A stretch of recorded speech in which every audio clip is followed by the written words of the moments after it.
Chase your dreams relentlessly. They're the whispers of your soul, guiding you to the life you were born to live.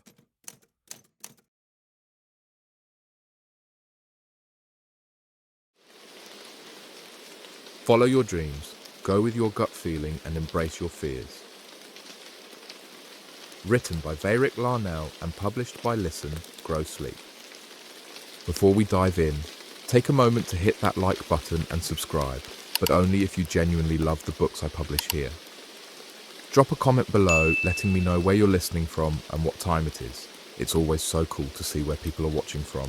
Now listen, grow, and hopefully you fall asleep. Chapter 1. The Journey Begins. My name is Varick Larnell. I was born in 1967 in Sheffield, England. I left school at 16 and I came to America at the age of 20. I didn't really want to write this book, but to be honest, I'm not quite sure why I went through with it. But I do appreciate the opportunity to be with you and share my story, my journey, and my hopes and dreams.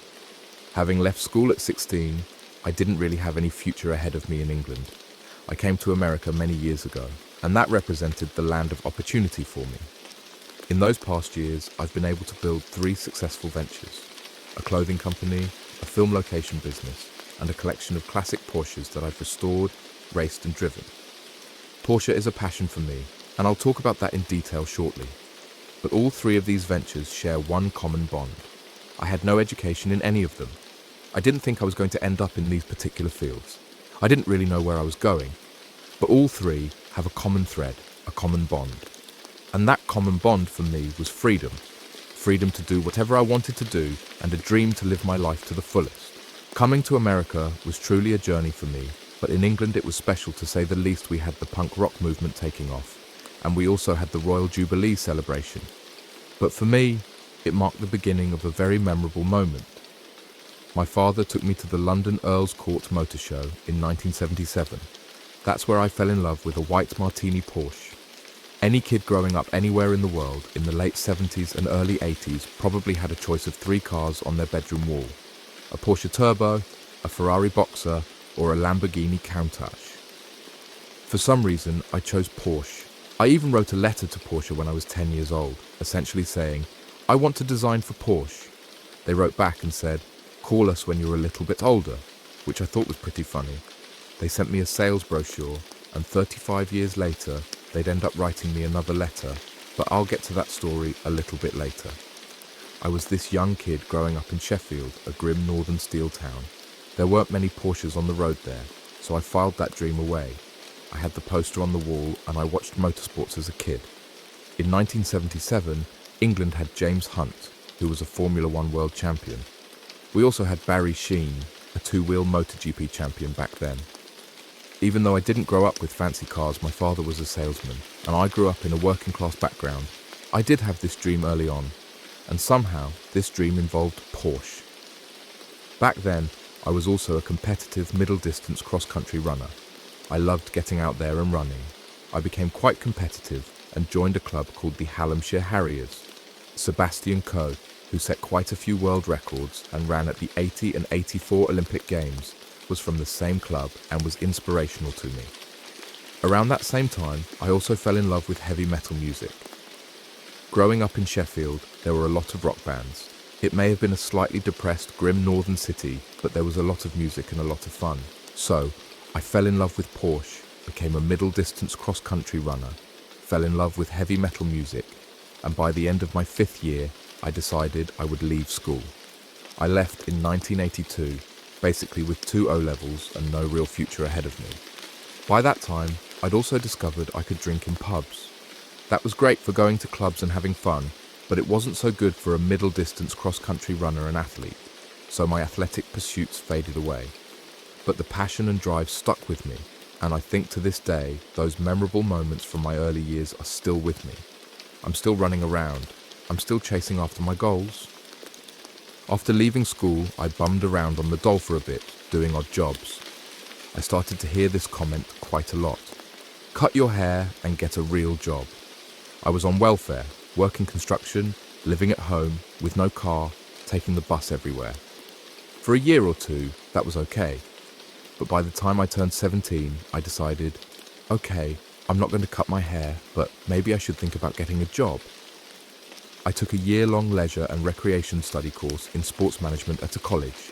There, I heard about something called Camp America. What was Camp America? I didn't know.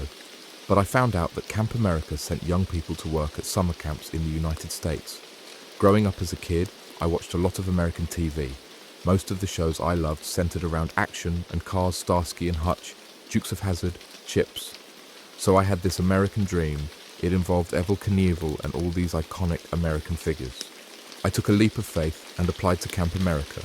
It was a strange feeling, but I've had these strange feelings in the past, and somehow, when my gut tells me to do something, it's generally a good thing.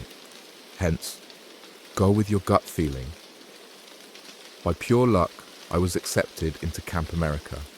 I got on a flight to New York, then took a Trailways bus from New York to Detroit. Detroit was great, similar to Sheffield, a former industrial city. It also happened to be the automotive hub of the United States. But I wasn't in Detroit itself. I was 30 minutes north at a summer camp, working with inner-city underprivileged kids from Detroit. That was a big culture shock for me. I was this heavy metal guy from Sheffield in the north of England, suddenly in the middle of nowhere. I had to adapt quickly. After the summer camp ended, I got back on that Trailways bus and headed west. I landed in Los Angeles in 1986, arriving at Union Station at 4 a.m. in the morning. Chapter 2. Finding my path in Los Angeles. I'd watched all those TV shows about America, but I found myself being awakened on a park bench at 6 a.m. by an LAPD officer who told me, "You can't sleep here." I was a little disappointed. I'd seen all these shows about LA, but where were all the beautiful people? Where were all the rock stars and movie stars? That wasn't happening in downtown LA. But quickly, I found my way to Hollywood, and over the next couple of years, I did a few odd jobs. There was one pivotal moment that happened within 3 days of being in Los Angeles. I found myself at a YMCA hotel right off Hollywood Boulevard. I went shopping on Hollywood Boulevard and saw these great PVC alligator print pants that were on sale for $9.99. I bought myself a pair, but they didn't fit well. So I went back to the youth hostel, bought a sewing kit, and sewed them inside out. Then, I decided to go to the street that everyone was talking about called Melrose. I ended up going down to Melrose and walked into this shop called Retail Slut, a punk rock shop. There was a guy working there who was in a band called Faster Pussycat, and his name was Time. This became a pivotal part of my story. Time noticed I was from England and started a conversation. "Where did you get those pants from?" I said, "I got them from England." I had to think quickly on my feet, so I added, "Why? Do you want to buy them?" Just sort of jokingly, and he said, "Sure." "Yeah, how much are they?" At this point, I hadn't thought about selling these pants, but I said the first number that came to mind, 25. He said, "Okay, I'll take 8 pairs." So I ran right up to Hollywood Boulevard, bought 8 pairs of pants, went back down and sold them to him with a $15 profit per pair. I realized in that 1-hour transaction, I'd made more money literally with him being in LA for just 3 days than I'd made in a whole week working construction in England. So I thought, maybe LA is a place for me. It seems pretty easy, they speak English, and there's a lot of rock and roll. It was the era of Guns N' Roses and Motley Crue. It was a great time over the next few years. Fast forward to 1989. I'm selling second-hand clothing on the boardwalk in Venice, going to yard sales, buying old Levi's, cowboy boots, and Western shirts. I was in the clothing industry now. Venice Beach back then was a major tourist attraction with a lot of European visitors coming through. Little by little, this grew into a business which became known as Serious Clothing. We ended up outfitting everyone from Alice Cooper to Madonna and everyone in between. We started wholesaling to a small chain called Hot Topic. Back then Hot Topic had 5 stores and it would grow to over 500 stores. So we went from making a small amount of clothing to producing thousands of pieces. In 1994, we realized being in Venice wasn't ideal for a clothing company. We moved downtown and rented a loft in a warehouse for the next 6 years. Serious Clothing then started doing a lot of music videos and also creating outfits for magazines, with stylists calling us all the time. Serious Clothing had its own unique style. We took fabrics that weren't necessarily traditional garment fabrics. We used car seat fabrics and made them into jackets and other items non-conventional materials, thinking outside the box, and basically creating what we ourselves like to wear. By 2000, we realized we'd paid 2 landlords' mortgages and we needed our own building. So we ended up finding a building in the arts district. People said, "You're crazy, no one wants to be there. It's a former desolate industrial area." But we took another leap of faith. Our gut feeling felt good. Why keep paying 2 people's mortgages when we could own our own building? So we bought that building. About a year later, right after September 11th in 2001, there was an article in the LA Times about loft gentrification. We got a phone call asking if we would be interested in renting the building for a music video. Bang! Before we knew it, we were in the film location business. We've been filming since 2001, over 100 days a year, doing everything from low-budget photo shoots to big-budget movies, and over a dozen reality shows like America's Next Top Model. We met a lot of interesting people, but we didn't plan to build a film location. We were building our dream live work house, where we lived upstairs and operated our clothing company out of the downstairs. So we'd accidentally fallen into another somewhat lucrative business. This is LA, it's movie town, and we've met quite a lot of interesting people. They always ask, "How did you get here?" Well, we tell them. We followed our gut feeling. Remember that story about how I fell in love with Porsche as a 10-year-old? I didn't buy my first Porsche until 1992.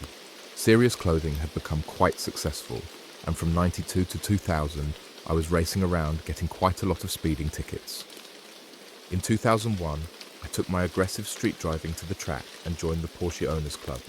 I went through their program, learned how to do club racing and instructing, and for the next 5 years, I was doing 50 track days a year. Around 2008 to 2009, I'd spent a lot of money racing and decided, okay, my next passion, I love these cars. Why don't I try and restore a few of them? I didn't have any mechanical background, but I had passion. I often say that passion goes a long, long way. If you've got the will, the desire, the motivation and focus, things tend to happen. Also, a little bit of luck and a leap of faith really help out as well.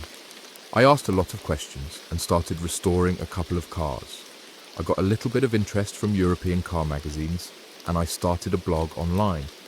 There was a thread on a Porsche forum called Pelican Parts and I called my blog Porsche Collection Out of Control Hobby. It was a catch-all of what I was doing and it became something I really, really enjoyed.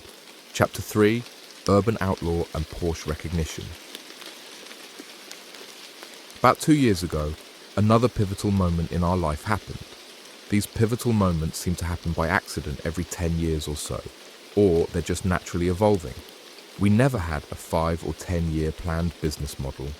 We always go back to the same principle: follow your gut, do what you love to do. Having been in the film industry, we got quite a lot of people interested in making little TV shows and documentaries about us, but we weren't quite ready for the exposure. Or the compatibility wasn't quite right, or it just didn't click. Then I got a call from a Canadian named Tamir Moscovici. He'd seen a couple of articles about me, and he was a film director, also a Porsche enthusiast. He was looking for something edgy for his reel. He was sort of sick of doing Bud Light commercials and figured, hey, maybe there's more to Magnus's story than meets the eye. So we had a couple of conversations, and Tamir ended up flying down to LA a little over 2 years ago on his frequent flyer, Miles a Complete Leap of Faith. His original idea was to make a short YouTube documentary. Our thought was, what's the worst that could happen here? We'll drive around, race around in my favourite Porsches for 4 days and maybe get some good footage out of it. What turned out to be a 32-minute documentary was shot over just 4 days. We shot in February of 2012 and released a trailer in June of 2012. We didn't know what would happen with the trailer, but somehow it got picked up by Top Gear, and within the first day it got over 50,000 views. All of a sudden I discovered this thing called Facebook. I figured I should get on that. I didn't really know much about it. So I got on Facebook, and at this time I didn't even have an iPhone.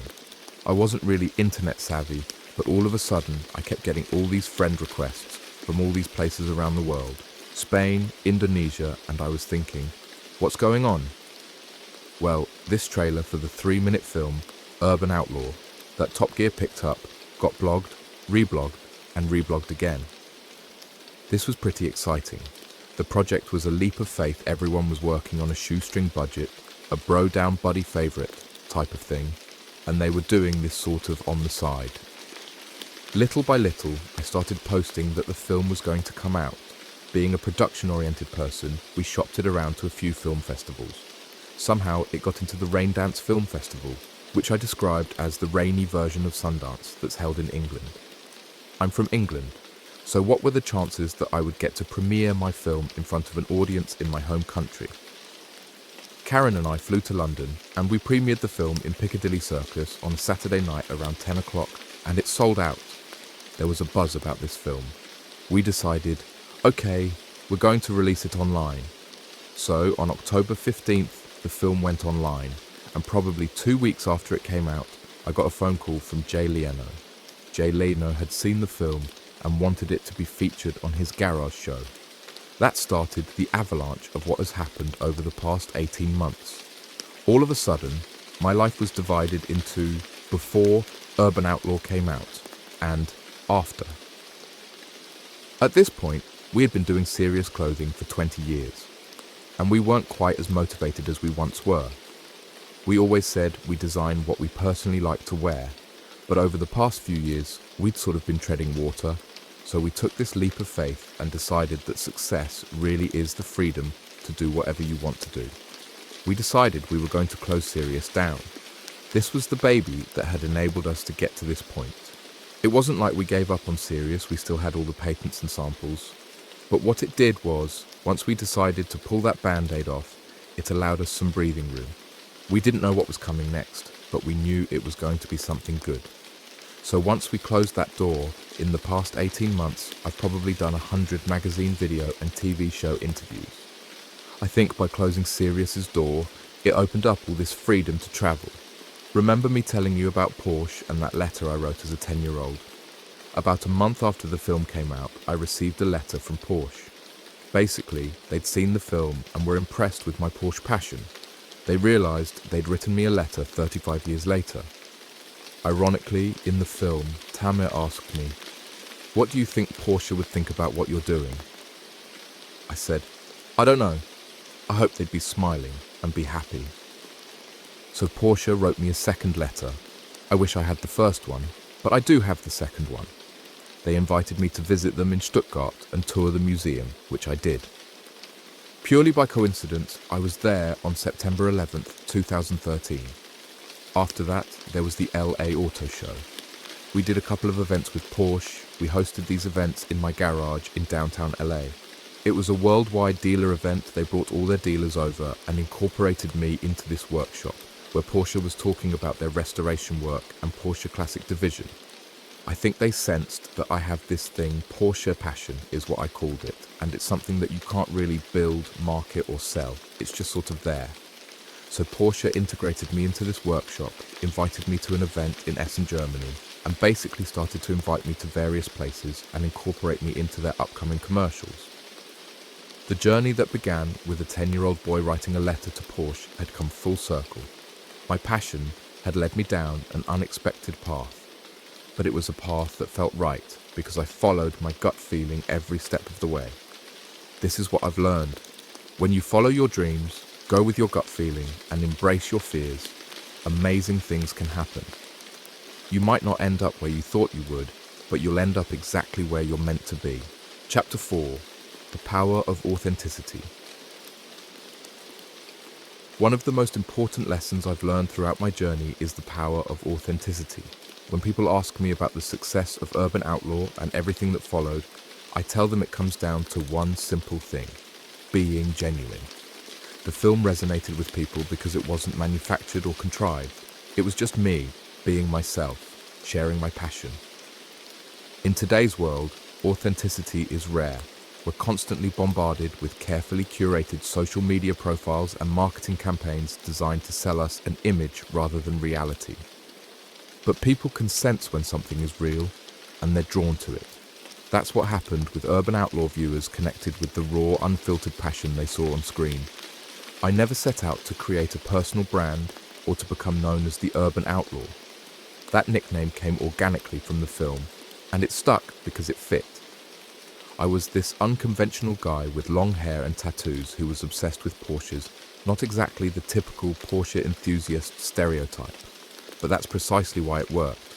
I wasn't trying to be someone else or fit into a mold. I was just being Magnus.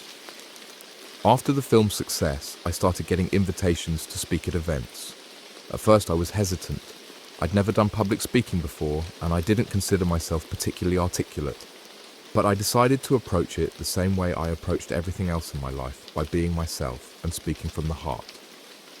I remember my first major speaking engagement. I was nervous as hell, pacing backstage, wondering what I was going to say. Then I reminded myself, just tell your story. That's all people want to hear. So I went out there, without notes or a prepared speech, and just talked about my journey, my passions, and the lessons I'd learned along the way. To my surprise, it went incredibly well. People connected with my story because it was authentic. I wasn't trying to impress anyone or sound like a motivational guru. I was just sharing my experiences, the good and the bad, in my own words. That's when I realized the power of authenticity extends far beyond just making films or building businesses. It's about how you present yourself to the world in every aspect of your life. When you're true to yourself, you attract the right opportunities, the right people, and the right energy. I've met a lot of successful people over the years, and the ones who seem the happiest and most fulfilled are those who've stayed true to themselves. They haven't compromised their values or changed who they are to fit someone else's expectations. They've built their success on a foundation of authenticity. That's not to say it's always easy. There's a lot of pressure in this world to conform, to follow the established path, to do what's expected of you. But in my experience, the greatest rewards come when you have the courage to be yourself, even when it's difficult or uncomfortable. I think that's why The Urban Outlaw resonated with so many people. It wasn't just a film about Porsches, it was a film about following your passion, regardless of what others might think. It was about creating your own path rather than following someone else's. And that's a message that transcends cars, clothing, or any specific interest. It's a universal truth that applies to all of us. So if there's one piece of advice I can give you, it's this: be authentic. Don't try to be someone you're not. Don't chase trends or follow the crowd. Find what you're passionate about, what makes you come alive, and pursue it with everything you've got. Because when you're true to yourself, that's when the magic happens. Chapter 5. Embracing fear and taking risks. Throughout my life, I've had to face many fears and take countless risks. From leaving school at 15 with no qualifications, to moving to America with just a backpack and a dream, to starting businesses in industries I knew nothing about. Each step required me to push past my comfort zone and embrace the unknown. Fear is a natural human emotion. We all feel it. The difference is in how we respond to it. Some people let fear paralyze them, preventing them from taking action and pursuing their dreams. Others use fear as fuel, as motivation to push forward despite the uncertainty. I've always tried to be in the second category, not because I'm fearless, far from it. I felt fear plenty of times. But I've learned that on the other side of fear is where the good stuff happens. It's where growth occurs, where opportunities arise, where life becomes exciting and meaningful. Take my decision to move to America, for instance. I was terrified. I was leaving behind everything familiar: my family, my friends, my culture, to venture into the unknown. I had no job lined up, no place to stay, no real plan beyond working at a summer camp for a few months. By any rational measure, it was a risky move, but something inside me, that gut feeling I've mentioned before, told me it was the right thing to do. And despite the fear, I took the leap. That decision changed the entire trajectory of my life. If I had let fear win, if I had stayed in Sheffield, where it was safe and comfortable, I wouldn't be where I am today. The same is true for starting Serious Clothing. I had no background in fashion or business. I didn't know the first thing about designing clothes or running a company, but I saw an opportunity, and instead of letting fear hold me back, I embraced it. I figured, what's the worst that could happen? If it failed, I'd learn something and move on. That's another important aspect of embracing fear, understanding that failure isn't the end of the world. In fact, failure is often the best teacher. Every successful person I know has failed numerous times. The difference is they didn't let those failures define them or stop them from trying again. When we bought our building in downtown LA's Arts District, people thought we were crazy. The area was undeveloped, considered dangerous by many, but we saw potential where others saw risk. We trusted our instincts and took the plunge. That decision not only provided us with a home and workspace, but unexpectedly led us into the film location business, opening up a whole new revenue stream we never anticipated. The same principle applied when I started restoring Porsches. I had no mechanical training, no formal education in automotive design or engineering, but I had passion and a willingness to learn. I wasn't afraid to ask questions, to make mistakes, to figure things out as I went along. And that fearlessness, that willingness to dive in despite not knowing exactly what I was doing, led to some of my greatest successes. Even agreeing to the Urban Outlaw documentary was a risk. Opening up my life, my home, my collection to the world, there was no guarantee how it would be received.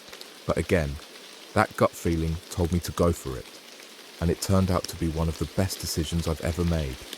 I'm not saying you should be reckless or take unnecessary risks. There's a difference between calculated risks and foolish ones. But I am saying that you shouldn't let fear be the deciding factor in your life choices. Don't let the fear of failure, the fear of judgment, or the fear of the unknown prevent you from pursuing what makes you come alive. Life is too short to play it safe all the time. Sometimes you need to take that leap of faith, to trust your gut, to embrace the fear and do it anyway. Because often, the things we're most afraid of are the very things that will lead to our greatest growth and fulfillment. Chapter 6. Finding success on your own terms. Success means different things to different people. For some, it's about financial wealth. For others, it's about fame or recognition. For me, success has always been about freedom. The freedom to do what I want, when I want, how I want. When I was younger, I thought success meant having a lot of money. And don't get me wrong, financial security is important. But as I've gotten older, I've realized that true success is much more nuanced than that. It's about creating a life that aligns with your values, that allows you to pursue your passions, that brings you joy and fulfillment.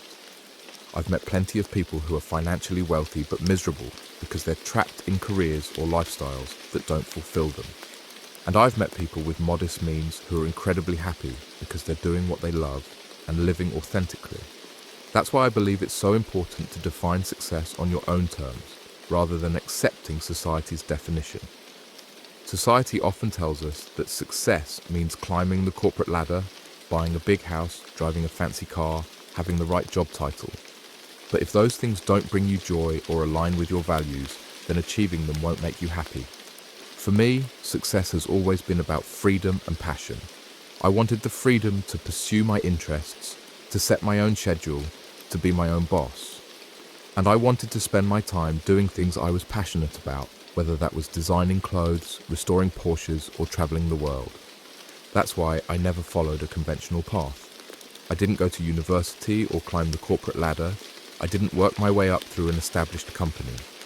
Instead, I created my own opportunities, built my own businesses, and carved out my own unique niche in the world. And that's the beauty of defining success on your own terms. It allows you to create a life that's truly yours, not one that's been prescribed by society or anyone else. It gives you the freedom to pursue what matters to you, not what's expected of you. Of course, this approach isn't always easy.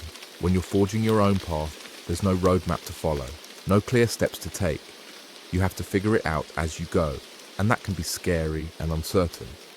But in my experience, it's also incredibly rewarding.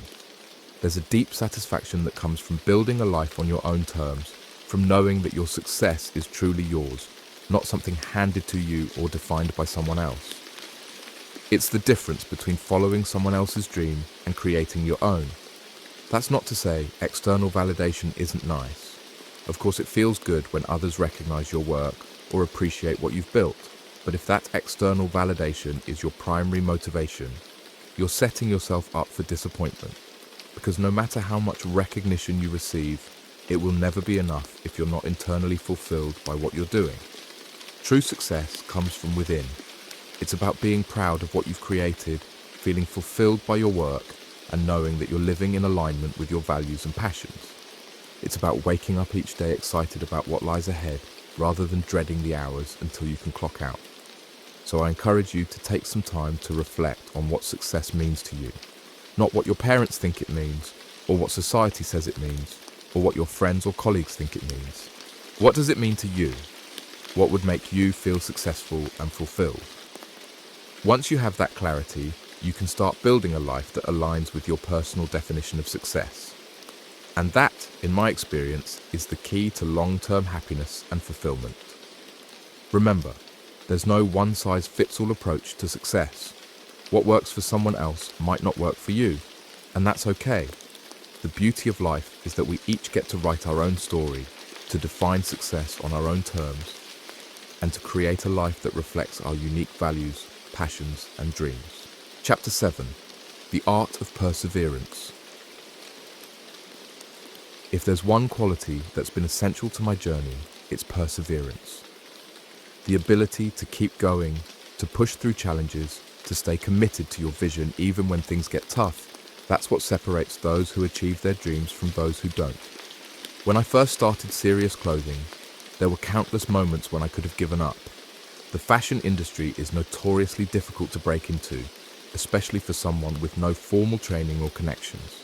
There were times when orders fell through, when designs didn't work out, when we struggled to make ends meet, but I kept going because I believed in what we were creating. The same is true for my Porsche collection.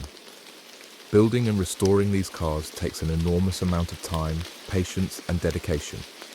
There have been projects that took years to complete, with countless setbacks and challenges along the way. But I persevered because the passion was there, because the vision of what these cars could become kept me motivated. Perseverance isn't about never failing or never facing obstacles. It's about how you respond to those failures and obstacles. Do you let them defeat you, or do you use them as stepping stones to grow and improve? I've always tried to take the latter approach. When something doesn't work out, I don't see it as a failure, I see it as feedback. It's information that I can use to adjust my approach, to refine my strategy, to get better at what I'm doing. Take my early days in Los Angeles, for example. When I first arrived, I had no money, no connections, no clear path forward. I was sleeping on park benches and in youth hostels, trying to figure out my next move. It would have been easy to give up, to go back to England with my tail between my legs. But I persevered. I took odd jobs, I hustled, I looked for opportunities wherever I could find them. And eventually, that perseverance paid off. I found my way into the clothing business, which led to Serious Clothing, which led to our building in the Arts District, which led to the film location business, which led to the Urban Outlaw documentary, and so on. Each step in that journey required perseverance, the willingness to keep going even when the path wasn't clear. I think a lot of people give up too soon. They hit a roadblock or face a setback, and they take it as a sign that they're on the wrong path. But often, those challenges are just tests of your commitment. They're opportunities to prove to yourself and to the world that you're serious about your dreams. Of course, perseverance doesn't mean blindly pushing forward without ever reassessing or adjusting your approach. Sometimes you need to pivot, to try a different angle, to find a new way forward. But the core commitment to your vision, to your passion, to your dreams that should remain constant. I've also found that perseverance becomes easier when you're doing something you truly love. When you're passionate about your work, when it excites you and fulfills you, then the challenges and setbacks don't feel as daunting. They're just part of the journey, part of the process of bringing your vision to life. That's why it's so important to follow your passion, to pursue work that resonates with you on a deep level. Because when the inevitable challenges arise, and they will arise, no matter what path you choose, your passion will give you the strength to persevere. I often think about the early days of my Porsche collection. I didn't have much money to work with, so I had to be creative. I'd find cars that needed work, cars that other collectors might overlook, and I'd see the potential in them. I'd spend countless hours restoring them, often learning as I went, making mistakes and figuring things out through trial and error. It wasn't always easy. There were times when a project seemed overwhelming, when I wasn't sure if I could bring a car back to its former glory. But I persevered because I loved these cars, because the process of restoring them brought me joy, because I could see the end result in my mind's eye even when the current reality was far from that vision. And that's the power of perseverance. It bridges the gap between where you are and where you want to be. It's the daily commitment to taking one more step, to solving one more problem, to moving a little bit closer to your goal even when progress seems slow or the challenges seem insurmountable. So if you're facing obstacles on your journey, if you're wondering whether you should keep going or give up, ask yourself, is this something I'm truly passionate about? Is this a dream worth fighting for? If the answer is yes, then persevere. Keep going. The road may be long and difficult, but the destination is worth it. Chapter 8. Building your tribe. One of the most valuable lessons I've learned on my journey is the importance of community, of finding and building your tribe. No one achieves success entirely on their own. We all need support, encouragement, knowledge and connections from others along the way. When I first started getting into Porsches, I knew very little about them from a technical standpoint. I had the passion, but not the expertise. So I sought out people who knew more than I did: mechanics, other collectors, enthusiasts who had been in the scene for decades. I asked questions, I listened, I learned. And in the process, I began to build a community around this shared passion. The same was true for serious clothing. I didn't know anything about the fashion industry when I started, but I connected with people who did: designers, manufacturers, retailers. I built relationships, I collaborated, I exchanged ideas, and those connections were invaluable to the growth and success of the business. Your tribe doesn't have to be large. It's not about having thousands of followers or connections. It's about having a core group of people who share your values, who understand your vision, who support your journey. These are the people who will celebrate your successes with you, who will help you navigate challenges, who will offer perspective when you need it. I've been fortunate to build several tribes throughout my life in the clothing industry, in the Porsche community, in the film world. And what I've found is that these communities often overlap and intersect in unexpected ways. The connections you make in one area of your life can lead to opportunities in another.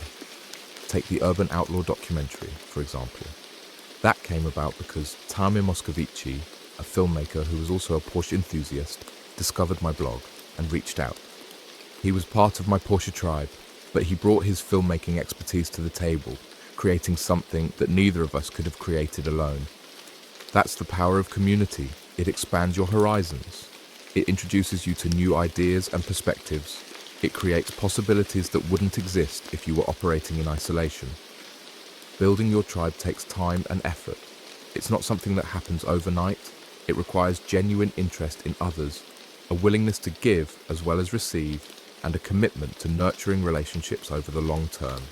I've always tried to approach community building with authenticity and generosity.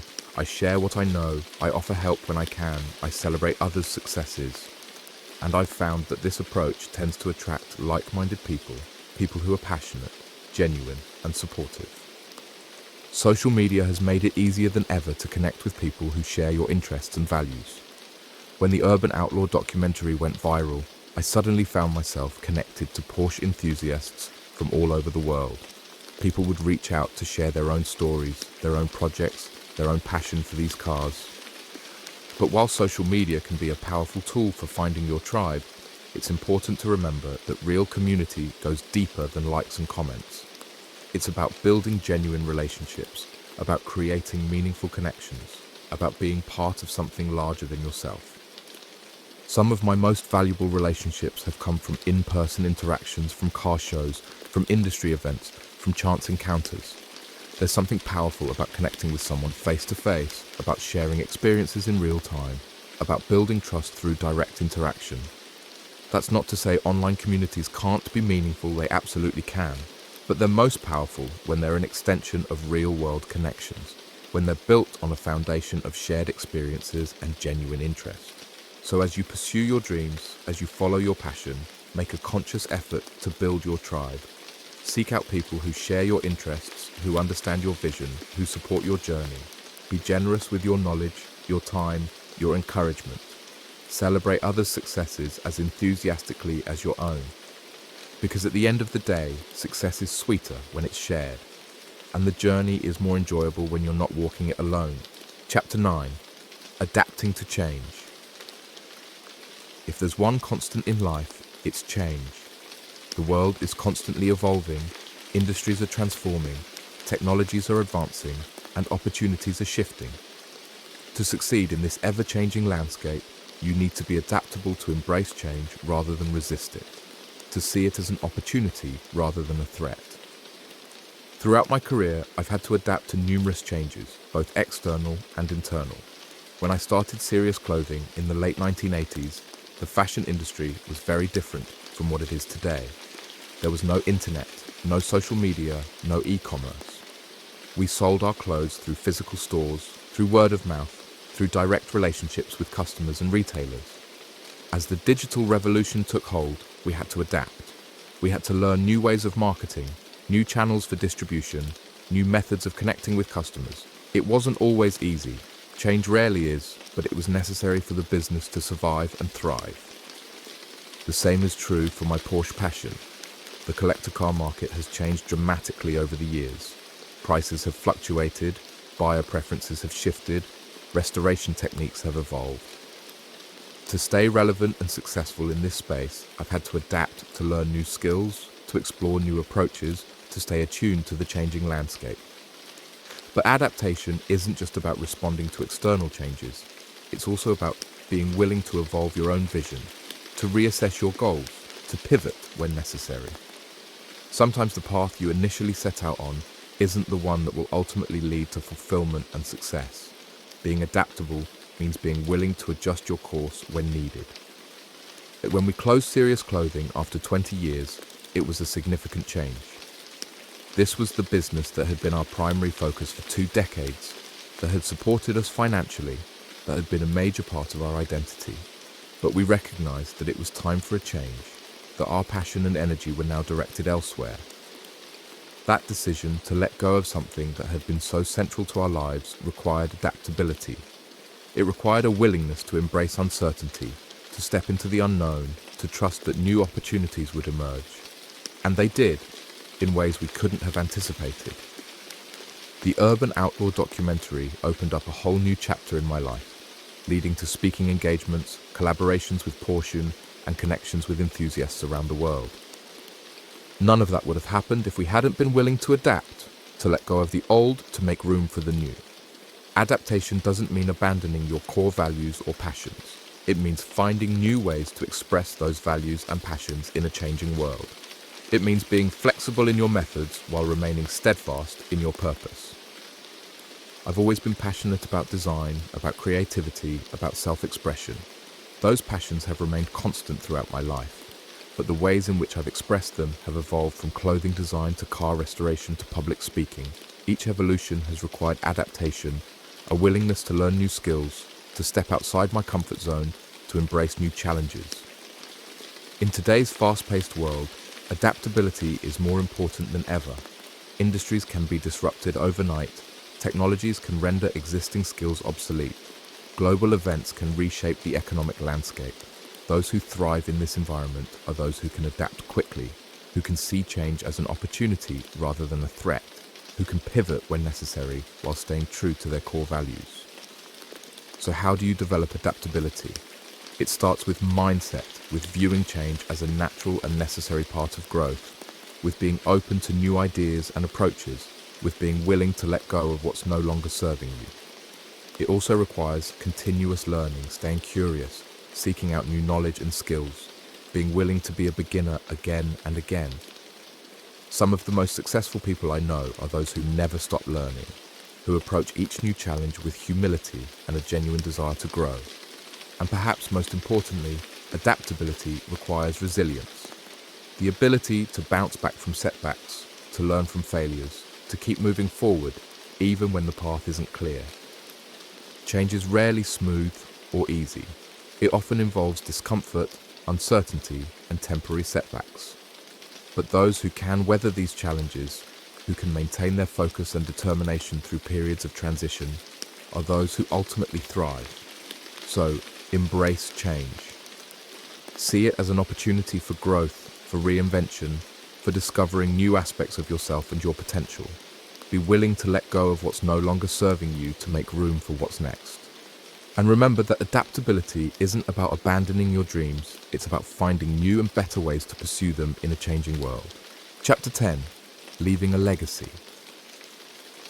As I've gotten older, I've started to think more about legacy, about the impact I want to have, the mark I want to leave, the way I want to be remembered.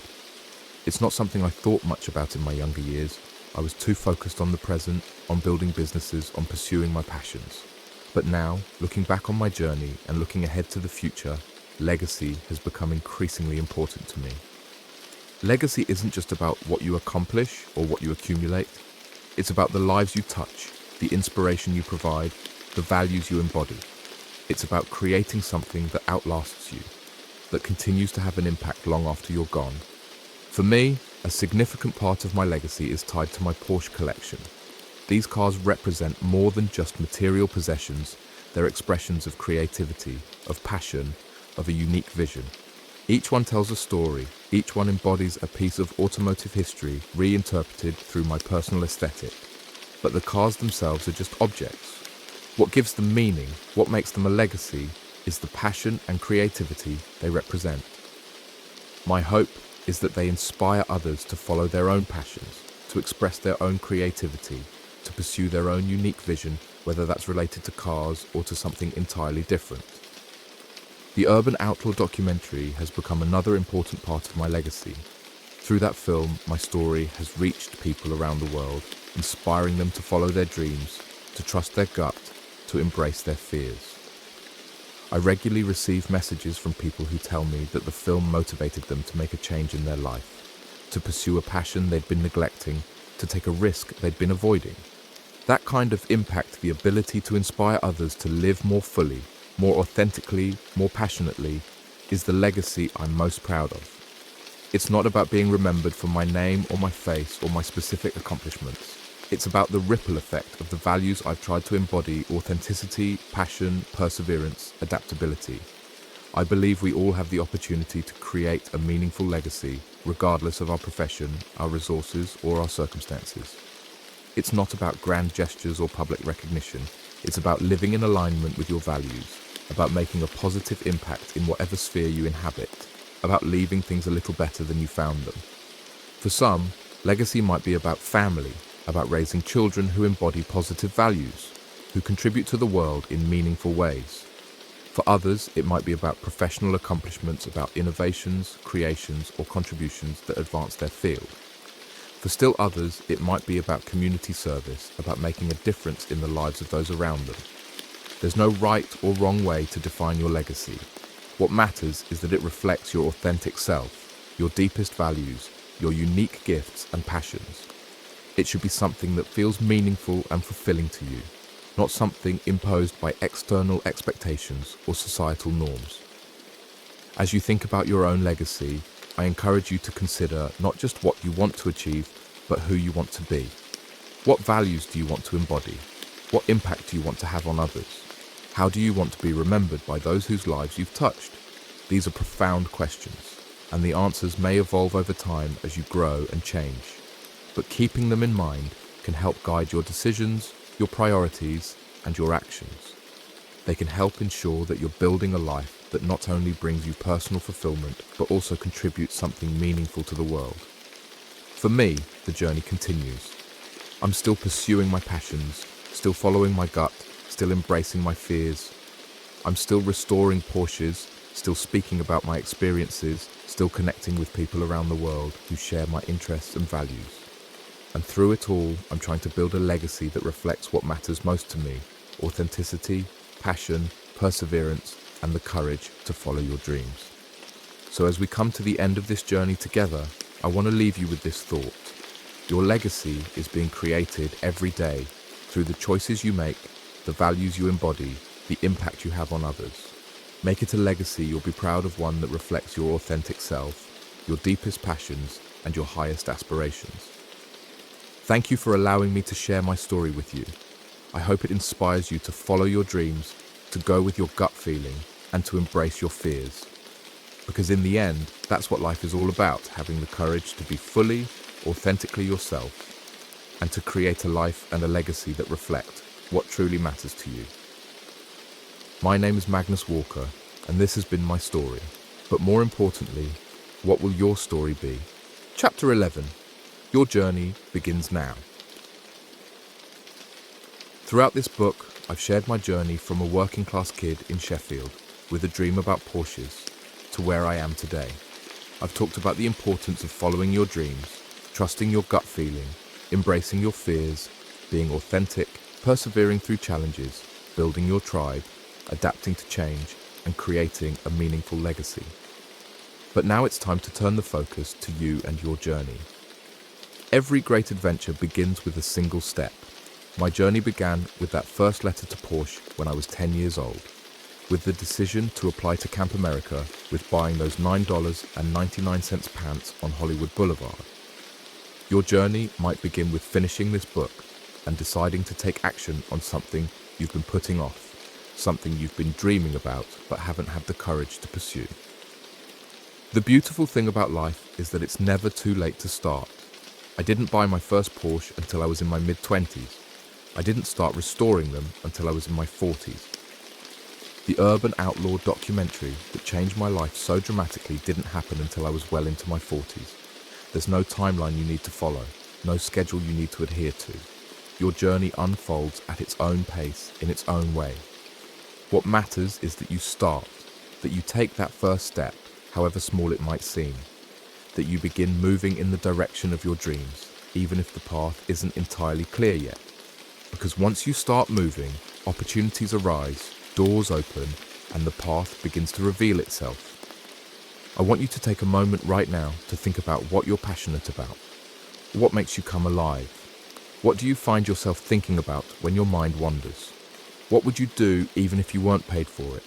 These are clues to your authentic path, to the journey that will bring you the most fulfillment and joy. Now, I want you to think about what's holding you back from pursuing that passion more fully. Is it fear, lack of knowledge or skills, financial constraints, external expectations? Whatever it is, acknowledge it. Don't try to push it away or pretend it doesn't exist. But also, don't let it define you or limit you. Remember, obstacles are not stop signs. They're guidelines that help you navigate your path. Next, I want you to think about one small step you could take today right now, even to move closer to your dream. It doesn't have to be dramatic or life-changing. It could be as simple as doing some research, making a phone call, signing up for a class, or reaching out to someone in the field you're interested in. The size of the step doesn't matter. What matters is that you're moving forward. And as you begin this journey, remember that you don't have to have it all figured out. I certainly didn't. I had no master plan, no 5-year strategy, no clear vision of where I'd end up. I just followed my passion, trusted my gut, and remained open to opportunities as they presented themselves. And that's led me to a life beyond anything I could have imagined as that kid in Sheffield. You'll face challenges along the way that's inevitable. There will be moments of doubt, of fear, of uncertainty. There will be setbacks and failures. There will be people who don't understand your vision or who try to discourage you. But remember, these are all part of the journey. They're not signs that you're on the wrong path. They're opportunities for growth, for learning, for becoming stronger and more resilient. And you don't have to face these challenges alone. Build your tribe, as we discussed earlier. Surround yourself with people who support your dreams, who believe in your potential, who encourage you when you're struggling. Seek out mentors who've walked a similar path and can offer guidance and perspective. Connect with peers who are on their own journeys and can relate to your experiences. As you move forward, stay true to yourself. Don't try to be someone you're not, or to pursue a path that doesn't align with your authentic self. The world doesn't need more people trying to fit into predefined molds. It needs more people who have the courage to be fully, authentically themselves. Be willing to adapt and evolve as you go. Your dreams and passions may shift over time, and that's okay. What matters is that you're living in alignment with your values, that you're pursuing what brings you joy and fulfillment, that you're creating a life that feels meaningful and authentic to you. And finally, enjoy the journey. It's easy to get so focused on the destination, on achieving your goals, that you forget to appreciate the process. But the truth is, the journey is where the magic happens. It's where you grow, where you learn, where you connect with others, where you discover new aspects of yourself and your potential. So as we come to the end of this book, I want to leave you with this. Your journey begins now. Not tomorrow, not next week, not when the conditions are perfect now. Take that first step, however small it might seem. Trust your gut, embrace your fears, follow your dreams. Because life is too short to live someone else's dream. It's too precious to spend doing work that doesn't fulfill you, pursuing goals that don't inspire you, living a life that doesn't reflect your authentic self. You have unique gifts, passions, and perspectives to offer the world. Don't keep them to yourself. Share them, express them. Let them guide you toward a life of meaning, purpose, and joy. Because when you follow your dreams, when you go with your gut feeling, when you embrace your fears, that's when the magic happens.